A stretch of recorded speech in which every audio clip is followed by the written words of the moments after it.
Embracing our shadow is important because if we understand ourselves at that level, then we can find acceptance within ourselves and the broader world around us. Welcome into the expansive world of SISociety, a space where taboos dissolve, shadows become allies, and sensuality, intimacy, and sexuality are celebrated as gateways to truth. This is Taboo Talks, a podcast where no topic is off limits and everything is held with courage, compassion, and curiosity. Together, let's shatter the limits of what we've been taught to fear and transform it into the power to live fully, freely, and authentically.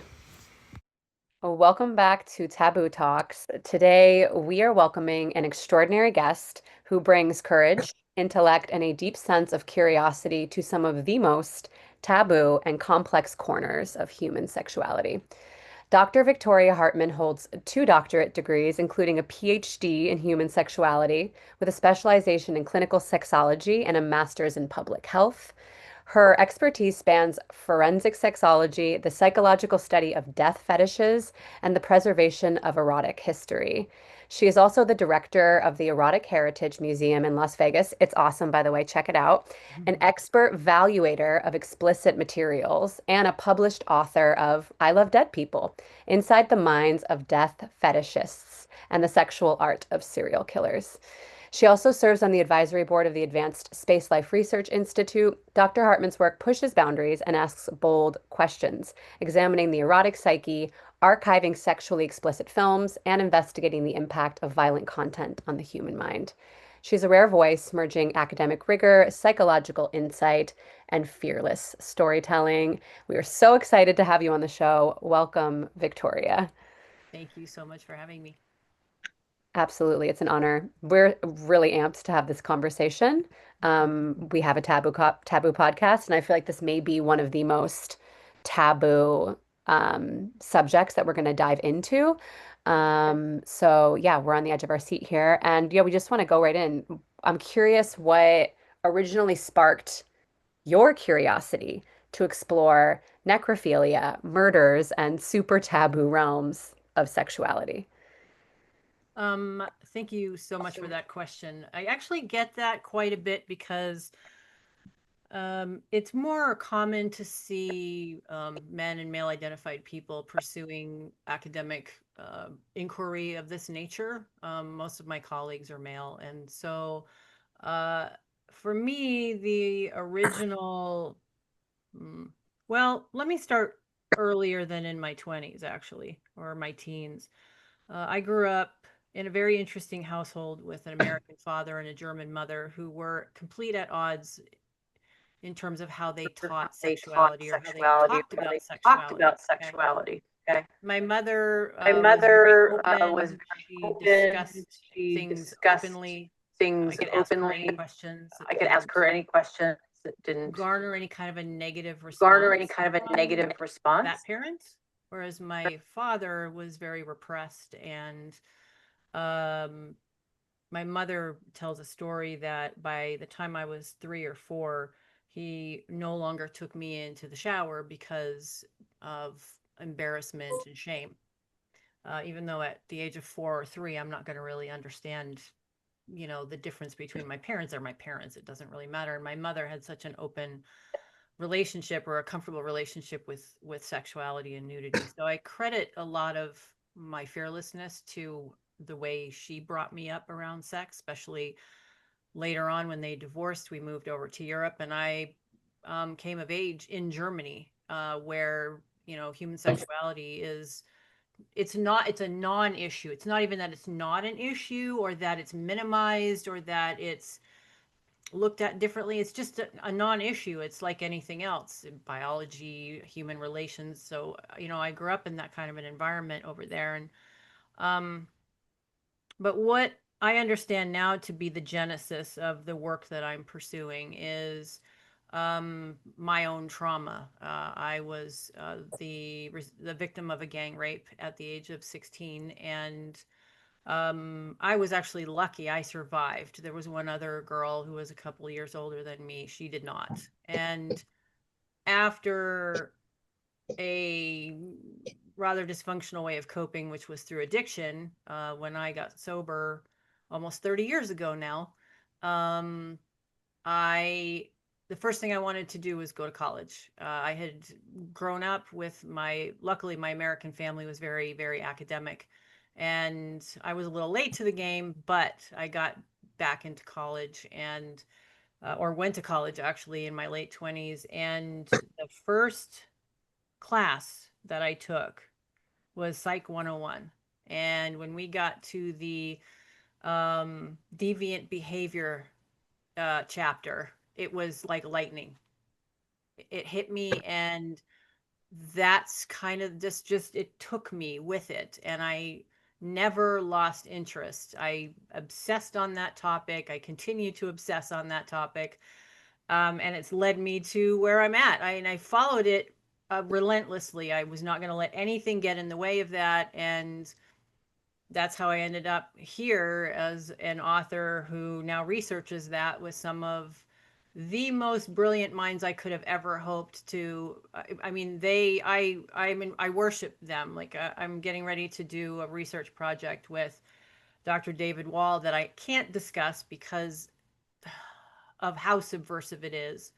And also, it represents some danger to the both of us. So, until we manage to get through that research and publish our findings, I can't talk about it. But one of the things that has remained with me is this maybe I'm not fearful enough of the world around me. Maybe I should be a little bit more fearful.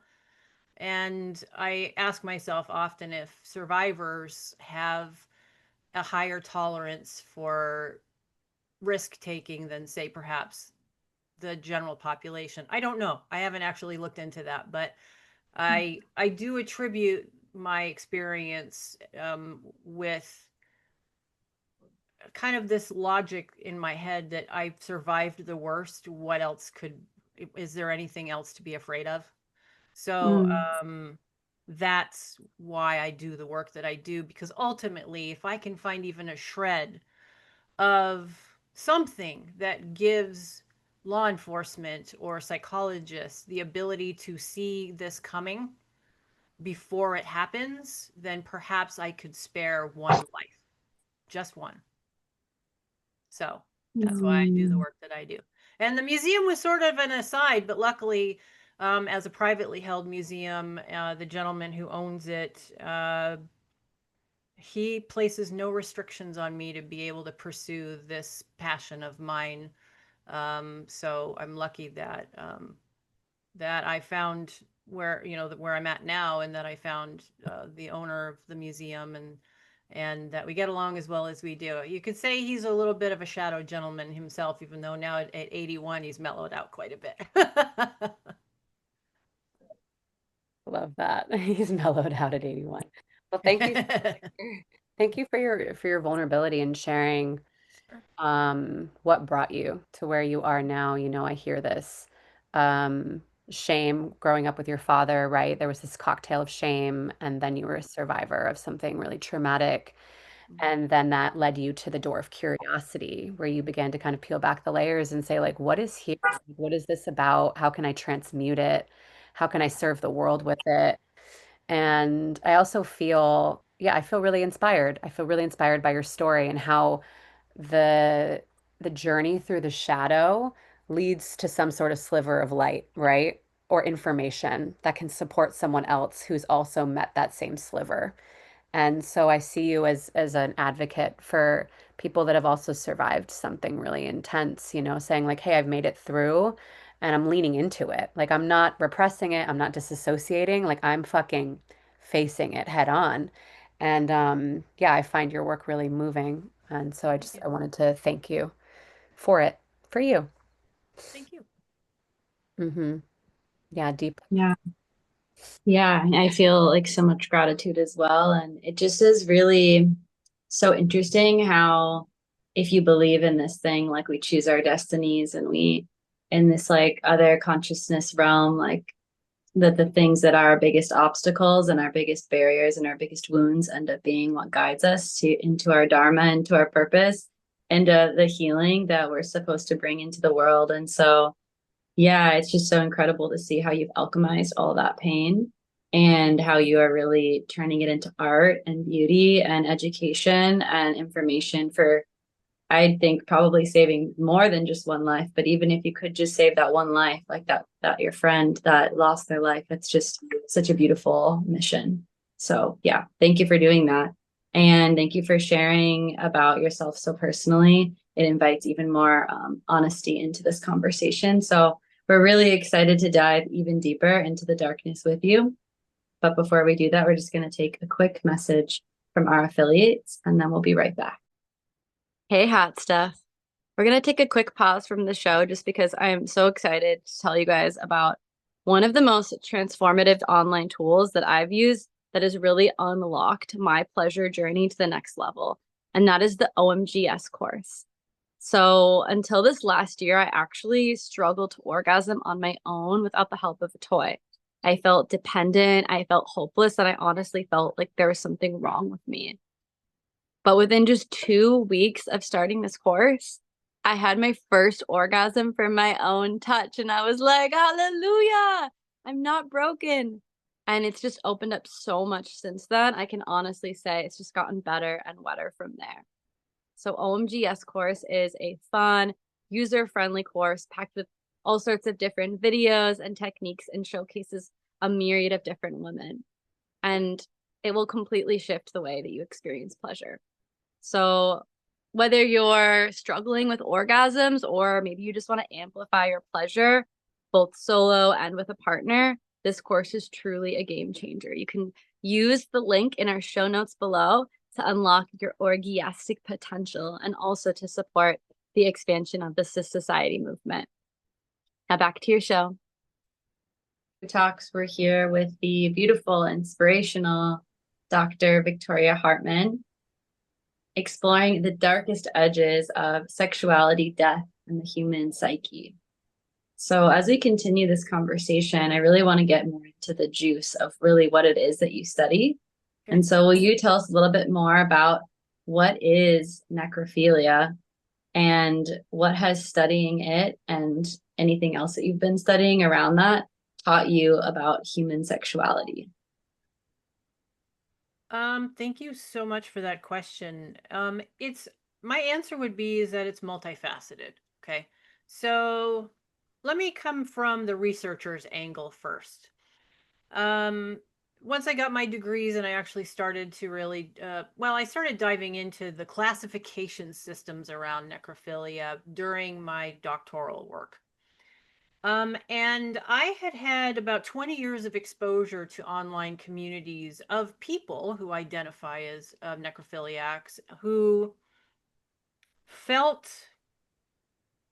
these inclinations starting in their teens. And it wasn't until the advent of the internet in the 90s where people could access it more easily that they found each other.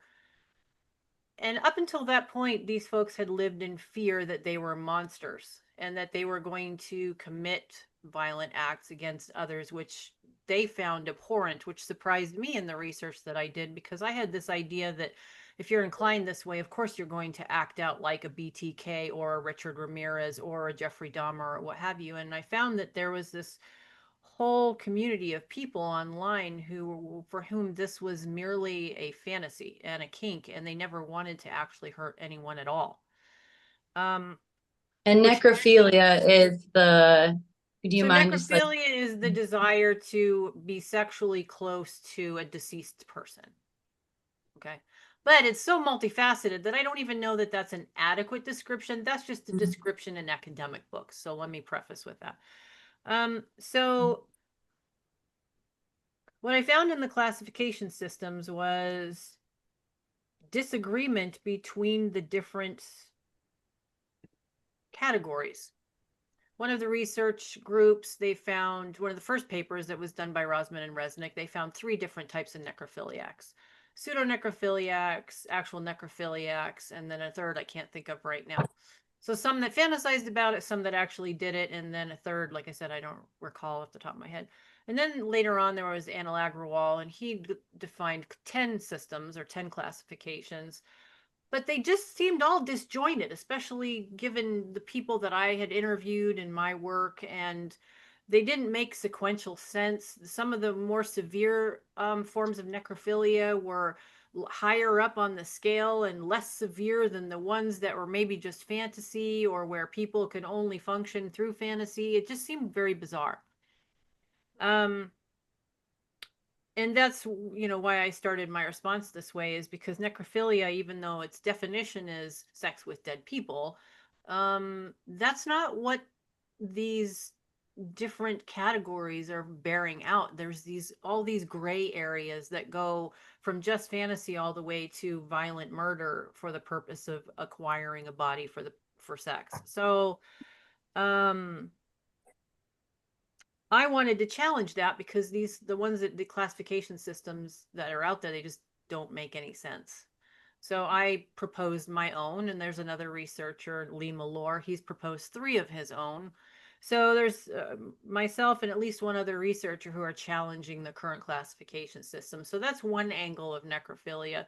The other is that there seem to be distinctions between those who fetishize it and those who act out on it, where there's a large section who don't act out on it at all. And those are the folks you're going to find in these online communities for the most part, not exclusively, but for the most part. And then you have those, of course, who are likely incarcerated or are going to end up incarcerated, who aren't going to be satisfied through fantasy. And then there's a third category, or a third part to this, which I just recently found when I was writing my second book, The Sexual Art of Serial Killers, because in the work that I did, there seemed to be a big chasm between the people who act out and the people who fetishize it and don't want to act out. In other words, yeah, they want a consenting partner, they can play around with fantasies, but they don't want to hurt anybody. And I had proposed a definition called progressive paraphilia because I wanted to be a big shot and on the cover of Time magazine as the person who found the origins of necrophilia and how it progresses and how it gets to the point where it turns into a Jeffrey Dahmer. And as one of my famous science friends says, one of the great things about science is you're usually wrong. And so as a researcher, you have to be very humble. And one of the ways to get famous is to prove any other researcher is wrong, right? So being wrong is a common thing as a scientist. And what I found was that, in fact, when I was doing the work that I did initially, that I was wrong once again, and that line is a lot more blurry between the fetish and actual acting out. And that was a shock to me. Admittedly, I was disappointed in myself. However, it took me 10 years from the first determination and the first hypothesis to where I'm at now. So luckily I had enough time to get myself ready without even realizing I was. And I discovered that through art, ironically enough, another thing I wasn't expecting, when I started looking into the erotic art of serial killers, those who have been incarcerated. And I found that the art that was created by kinksters and the art that was created by actual murderers wasn't all that dissimilar at all. So that line is a lot more blurry, which of course makes it more difficult for folks like me and folks in law enforcement, like people who research these crimes in the FBI, to utilize some of the ways in which these folks who do act out, the way they express themselves. It's really a matter of, it seems that way anyway, it's really a matter of not so much that they're on a trajectory to do it, because we don't know. It's really a matter of what that thing is that causes them to cross over into actually acting out. And that, I don't think anyone, even the most brilliant minds that are out there, can anticipate. And that's what folks like me are working towards. Is maybe it's kind of like the question of the universe. What are its origins? Well, we don't know. That's okay not to know it, because that gives us something to look for. And it allows us to stay in that mystery and to continue to obsess on that particular topic. What texture makes me feel good? And I would say anything that's smooth and soft. It could be cotton, satin, silk. It could be polyester as long as it feels really good against my skin. And that makes me so happy to have something that is cozy and yet sensual in some ways on my skin. Want to anonymously be featured on our show? Then head to the link in our show notes to join our email list and get our Taboo Talks card game free. Inside, you'll find juicy taboo questions that turn vulnerability into connection. Play solo or with someone you trust, and maybe even share your truth on our show. Let's make it safe and sexy to talk about it all. See you there. And so I got kicked back a notch because I was very sure of myself. Oh no, this over here and this over here, it's very black and white, and that's the way that it is. And I've had to humble myself and go, nope, it's a lot more gray than that, and the search continues. Yeah, I mean, even as you're speaking about it, I'm like, God, I just want there to be a clear equation, right? Yeah, Of these three specific things lead someone to actually act on this fantasy. So then you can prevent it. So like, God, it's leaning into the darkness, right? Even more so, like leaning into the not knowing of like, yeah, maybe one day we'll figure it out, but until then, we have to be comfortable on the edge of nothingness. And that's like, yeah. oh, Exactly. That's a great summary. That is really great. Yeah. I really hear you. Yeah. Yeah, I would love to hear more about studying the erotic art of the serial killers Sure. and what you found, if if any correlations, or just what you found in the erotic art that serial killers created, and why, and a little bit about why you're sharing that art now. Um, One of the things that I was very interested to find as I was reviewing and sort of analyzing these different erotic art pieces is that some of the most violent art comes from folks who can, doesn't necessarily always, but can come from someone who had a very troubled childhood and in a very dark place in their life when they were lost in a drug fueled haze or what have you. A drug deal went bad. But they're not inherently a bad person. They were in a bad circumstance and acted out in a way that they normally wouldn't because they were influenced by the environment around them, the trauma they experienced, and also the influence of illicit drugs or alcohol. Um, but they do good work in prison, and there's advocacy to get them released early or to reduce their sentences and so forth because they've been a model prisoner while incarcerated. And then you have, for instance, Daniel Siebert. He's known as the American Angel of Death. He is one of the most heinous serial killers to walk the face of this planet. And his artwork, in contrast, he was a professional artist, is depicts largely female empowerment and female on female love, lesbianism, and powerful queens and warriors and so forth. And yet, if you read his letters and you examine his crimes, it would be hard not to think that he absolutely despised women to his core. And yet, Wow. his art stands in complete and utter contrast to that. In fact, even the more adult, more explicit art that he did centered women and made men sort of just this appendage. A lot of times, bodiless, headless appendages that focused largely on phalluses. It was very heteronormative. His art was, but it always centered female empowerment, and I found that to be so incredibly bizarre. So these are the contrasts, right? The other contrasts are some uh, offenders like Isa Sagawa, who is a cannibal. His artwork absolutely described everything he ended up doing, and he started doing that kind of art when he was a child. Okay, and there was no varying between what he actually acted out on and how he depicted it in his art. Then there are those who either produced no art or indistinct art or scribbles. who ended up going on, like Ted Bundy, for instance, or even Richard Ramirez. Richard Ramirez produced art that really wasn't all that explicit. It was largely line art, and yet he was a total berserker in his crimes. So it's these contrasts that I found really interesting. There's, again, I come back to, there's no black and white. There's so many different shades of gray in the Mm.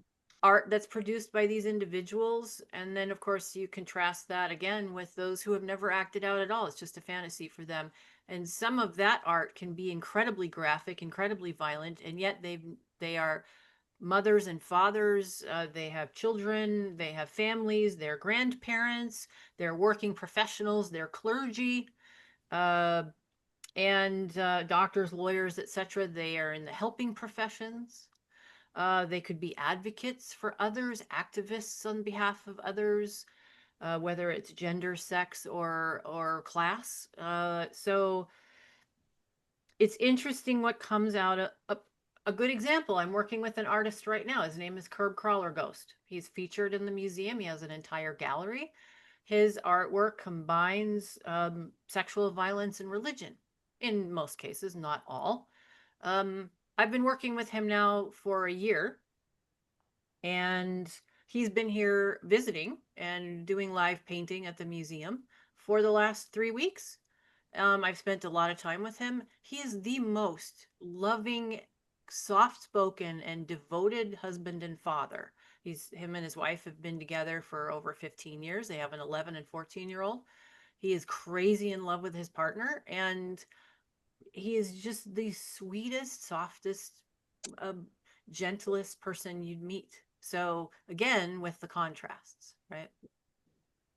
So deeply fascinating because Wow. my mind always is drawn towards patterns, right? I'm like, oh, this has happened this many times. This makes it like an absolute thing, right? I've always kind of had a scientific mind and been hypothesizing about things.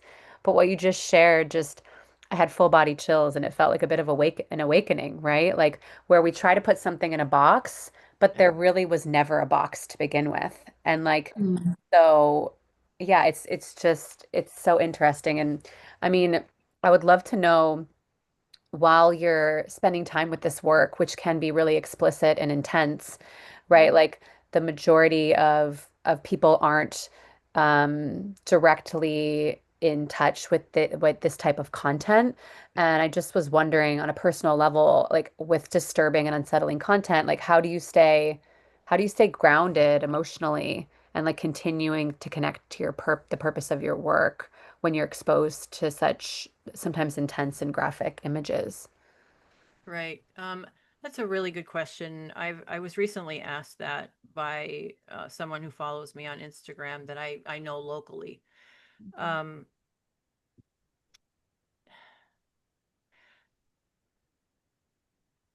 the answer is I don't know. I I can tell you that in my career that I have been exposed to other kinds of material, um, that here in the United States and largely around the world is illegal. And that was part of my studies because I was training as a forensic sexologist and I was going to be doing court testimonies. I found that the work that I do now, I I don't have a reaction to it. It's I see it as a path towards understanding, as well as trying to provide tools for those who can um, give comfort as well as justice to those who are victims, uh, like law enforcement. The more tools I can give them, the better. But this other work, and like I said, as a forensic sexologist, I've been exposed to a number of things while I was in academics actively, and I was doing my doctoral work that absolutely destroyed me. I barely got through the semester and had to, I don't know if you call it announcing, but had to share with professional colleagues that there was a certain kind of material that I was completely incapable of working with. It had extremely detrimental effects on my mental health. However, I have met people who, because of their trauma and their past when they were little, are competent working with offenders of that nature and can handle it and have steeled themselves in some way or compartmentalized. I couldn't. The work that I do, however, I suppose that's work that I have to continue to do on my own to figure out why I can seemingly tolerate this kind of content and have it not have the same effect on me as that other material did. So I've experienced the difference between the two, and I don't react the same way to this content as I did to the other kind of content. I leave that to the professionals that can handle that kind of content and do so in their law enforcement work or what have you. So Yeah, I'm although I wondering would like have to say that there is a little bit of, maybe because I'm goth, there's a little bit of preparation or a comfort with death. So, maybe there's that. When I was growing up, there were in Germany, there's a lot of really big graveyards, and I used to go visit a lot of family. So maybe to make light of it, I suppose perhaps I just have always been really comfortable with death because I've been surrounded by it growing up. this Mhm. is so fascinating. I'm wondering because it says in your bio that you and have investigated the effect of violence on the human psyche and the mind. Mhm. And yeah, I'm curious, like, what have you found in that investigation? And what have you incorporated into your own life, maybe to allow you to investigate things that might feel really hard for other people to do? So I did a lot of research on the dark web around violent adult content. Okay, and again, I was brought to these online communities where they traded in this content. It was self-created either through drawing or filming or what have you, and it was traded there before it became commercialized. And there are commercial, yeah, there are actually still spaces online where this kind of stuff is sold. Um, So what I can, what we know so far, because there are other researchers that investigate adult content and violent adult content, which are two different things. However, the lines have gotten blurred recently with the narratives around sex trafficking and this idea that all sex work is trafficking. Whereas if you talk to sex workers, no, it's not. It's not all trafficking. So the same kind of challenges are popping up in research, and folks like myself and other researchers are often in disagreement as to the effect that violent adult content has on individuals. And there seems to be, if there is any consensus, and I'm using that word very lightly because there's still very vibrant arguments amongst various scholars. But I think there is this notion amongst us that violent material is going to affect you negatively if you're predisposed to being affected negatively by violent material. Okay. It's the same kind of thing as if you have shame around self pleasure, then seeing material of people self pleasuring is going to cause you shame. And that same kind of path we're finding with violent content. Now, that doesn't necessarily exclude youth. Um, there seems to be some indication that violent adult content, if youth are exposed to it, shapes how they interact sexually as they get older. Okay. And that's a cause for concern, even with scholars like me who tend to be a little bit more liberally minded when it comes to violent adult content. However, it does seem to affect youth negatively, and that's something that needs to be dealt with. And that can be dealt with through age appropriate sex education and pornography literacy material and classes and so forth. However, as for adults, it's very mixed. There's no black and white. If you're going to be negatively affected by it or impacted by it, you're coming to it already susceptible. And if you're not, you're not, if that makes sense. So that's where we are right now with the research. Uh, we'll see where we continue to go with that research and whether or not we can ask more direct questions. Some of the problems that I have with some of the research that's being done is the way in which researchers are conducting their research tend to overlook leading questions. So in other words, I saw one research project by a scholar coming from the Kinsey Institute, which phrased a question in such a way that made it sound like consensual spanking was abuse.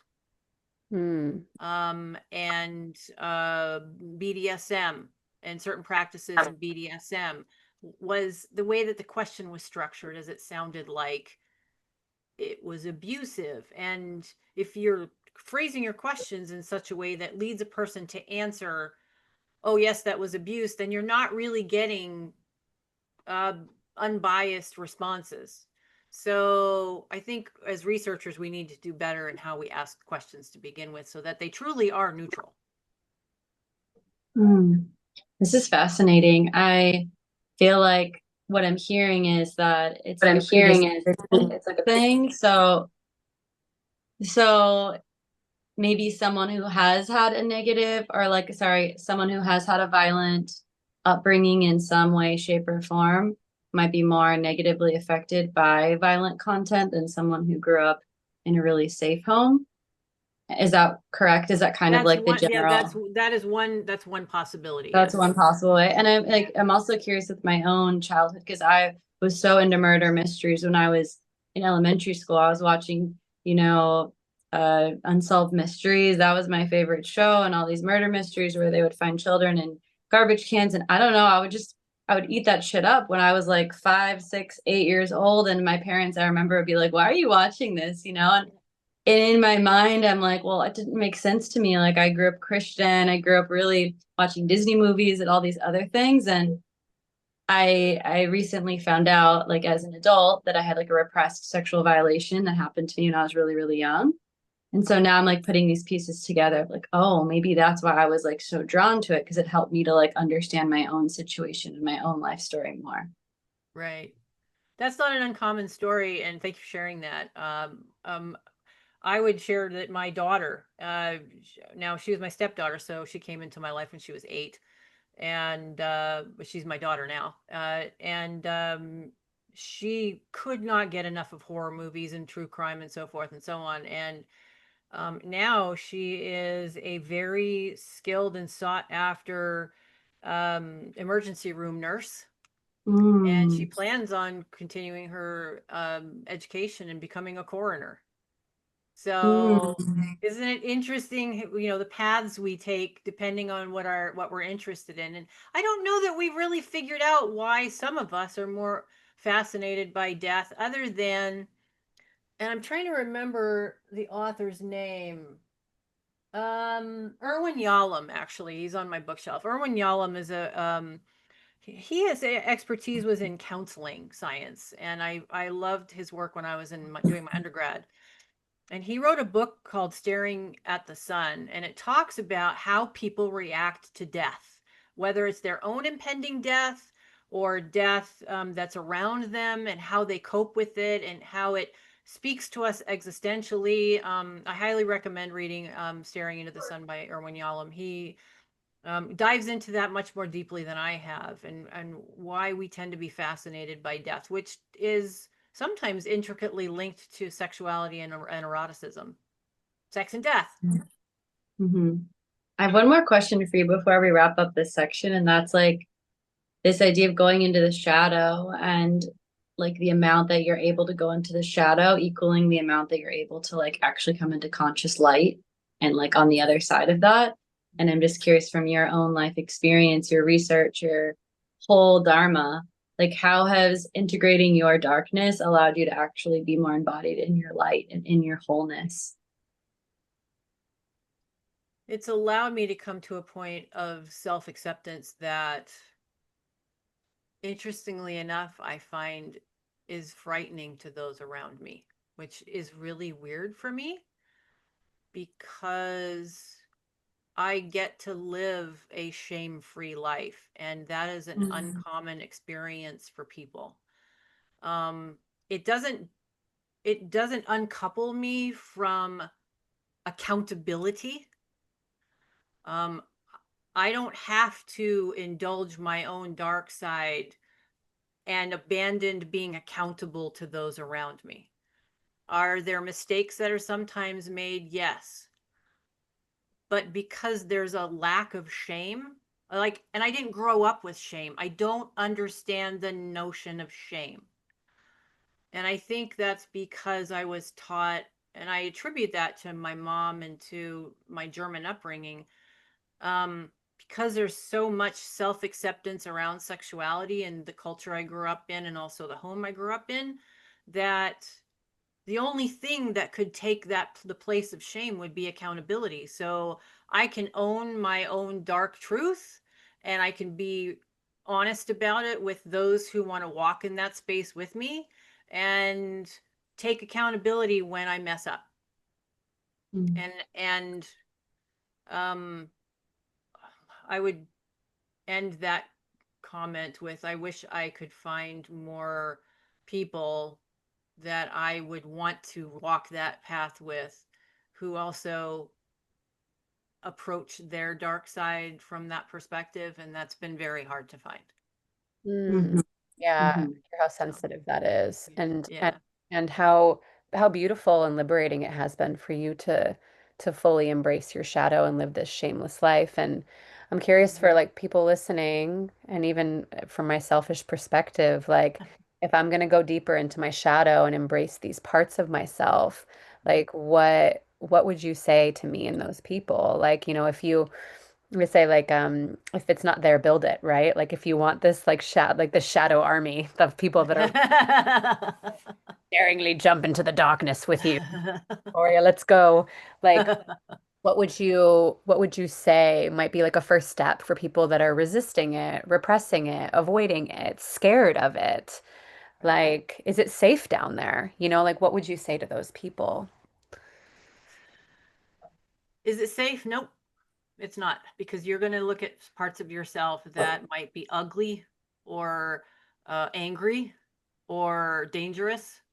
However, though you can't have that without, you can't have the light parts of yourself, you can't have the parts of yourself that love others, who accept others, who are accountable to others, unless you're willing to look in the mirror in the darkest parts of your inner workings. So now I'm not necessarily including those who, well, yeah, I am, because if you can't be accountable to others, then there's a problem, right?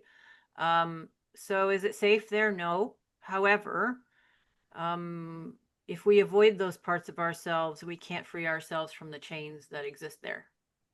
Mm. We can't find real personal freedom unless we are willing to accept every side of ourselves, including the dark Mm. side. So to, I know I'm sounding like Star Wars right now, but it is what it is. So the first step would be, examine the influences that you grew up with. What parts of your upbringing taught you to be ashamed of who you are?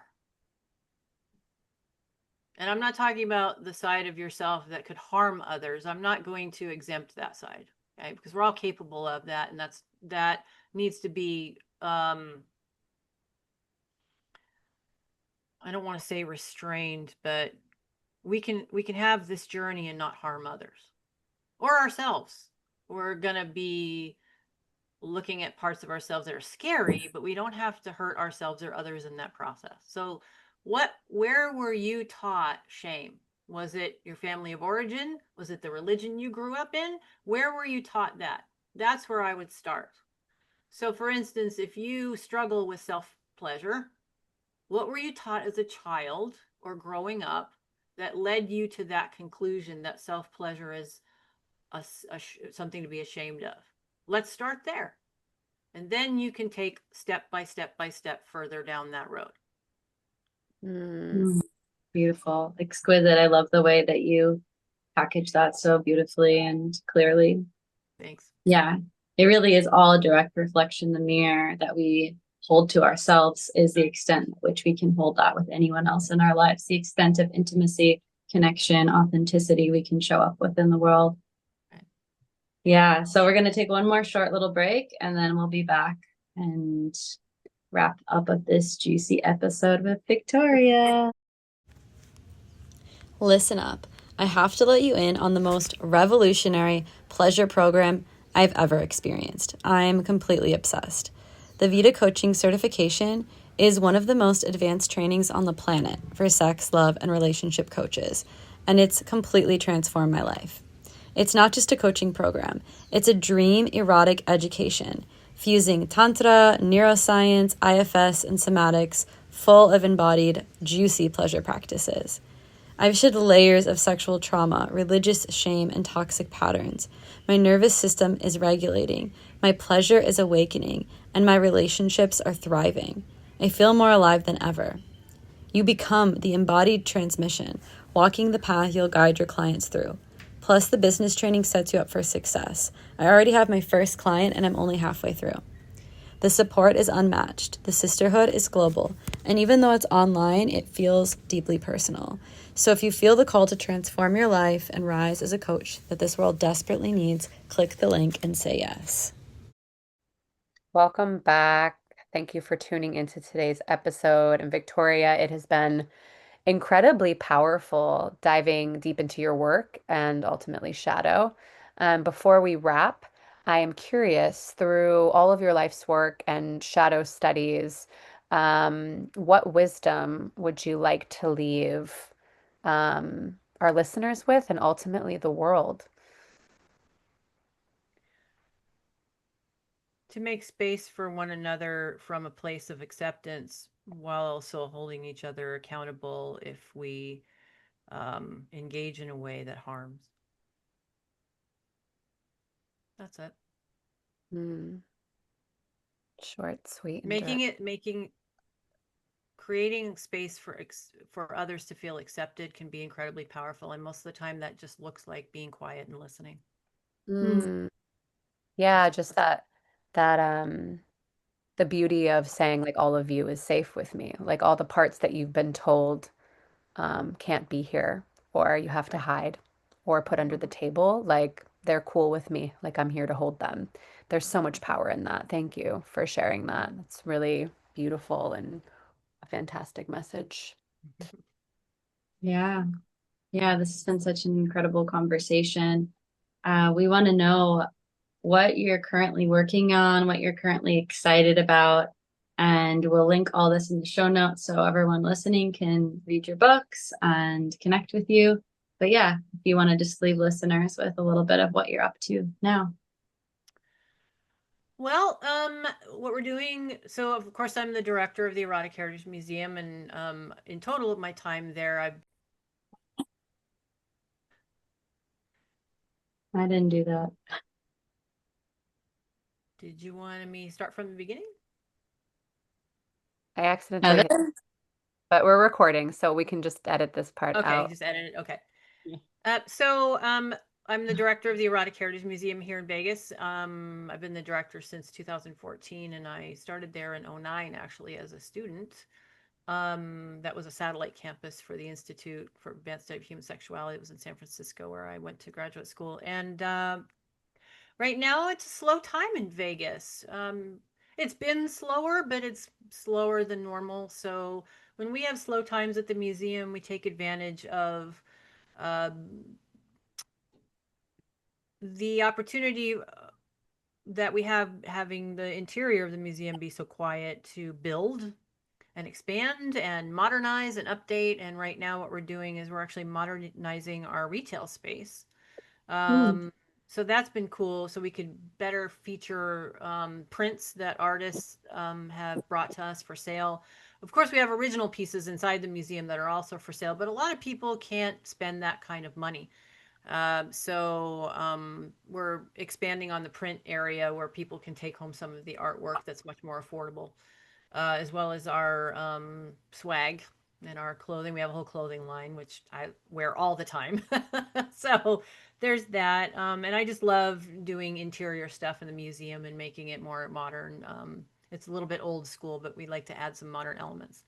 And then for research or writing, I'm writing the follow up to my book that I just published last August, so about a year ago, the Sexual Art of Serial Killers. I'm writing the second follow up to this. So this is volume 1, and I'm writing volume 2. I'm part of I'm the co-researcher for an investigative project with Dr. David Wall that I really wish I could talk about, but can't. But it's probably it is, I would say it's going to be the most subversive field research I've done. So it's not just purely academic. I will be going to sites to investigate this phenomenon. And like I said on my podcast, I don't know. I think I should be more afraid, but I'm not, and maybe I should be. So if I survive it, and I'm not trying to like titillate or anything like that, there is genuine danger involved. So um, if it all goes well, then there'll be a research paper coming out of that. And he's one of the very few that travels these roads like me and takes these kind of risks. So I have huge respect for him. And actually doing this research with him, I feel safe. So if we're going to go into this danger, we're going to do it together, and that's pretty cool. And then the third one is just happened. I mentioned earlier that I'm working with an artist by the name of Curb Crawler Ghost. He's an incredibly subversive artist out of Chile, and he's here in Vegas right now visiting. And he invited me to create an art book that we are now in the process. We just actually did a photo shoot to do sort of like teasers for this book.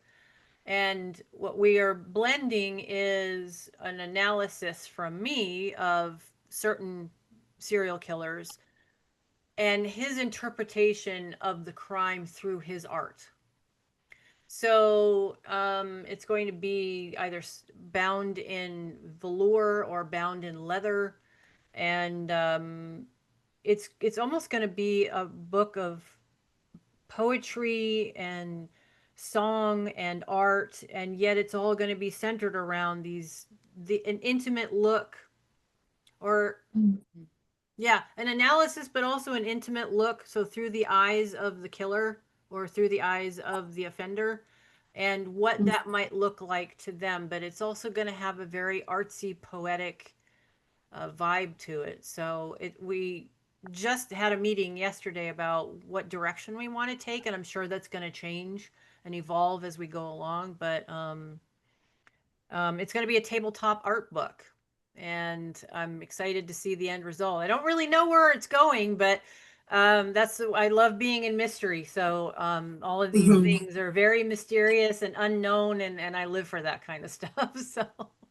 most of the time. I also like my structure. So I like balance. I love balance. Let's have some structure and a foundation to spring from, and then the rest of it can be mystery. And that's kind of how I live my life. So that's what I'm doing right now. Love that. Love that. So very Yeah, that's great. You're so accomplished. You're doing so many things, 3 books, an erotic museum, a podcast. Look at you. Wow. So yeah, thank you so much for joining us. This episode it's opened up so many doors in my psyche and my subconscious. I feel like there's probably more that's going to come through after the show is over. Definitely aftercare is important. Letting it sink in. Yeah, aftercare, balancing. Yeah. And I wanted to end the show in a fun way. So please, if you feel available, make one sound to describe how you're feeling after this conversation. Squee! Yay. That's my sound. Yes. Thank you. Thank you for tuning into Taboo Talks, where some truths need to be spoken and some silences need to be broken. Each week, we come together with diverse minds to explore and integrate the dance between shadow and light. Join our community and stay connected to all of the exciting movements of our mission through our website at SISociety.world, where you can sign up for our email list. This is the best way to stay updated on new taboo topics, episodes of our podcast, and even find live events near you. On our website, you'll also find links to follow our podcast, Taboo Talks, on platforms like Spotify, YouTube, and Apple. For those who want to dive even deeper, you can join our private WhatsApp community to engage in meaningful discussions about taboo topics with members from all over the world. So don't miss a moment. Visit SISociety.world and share these conversations to support the expansion of our mission. Together, we can spark the change the world needs. Until next time, stay curious, stay open, and remember, the only thing taboo is not talking about it.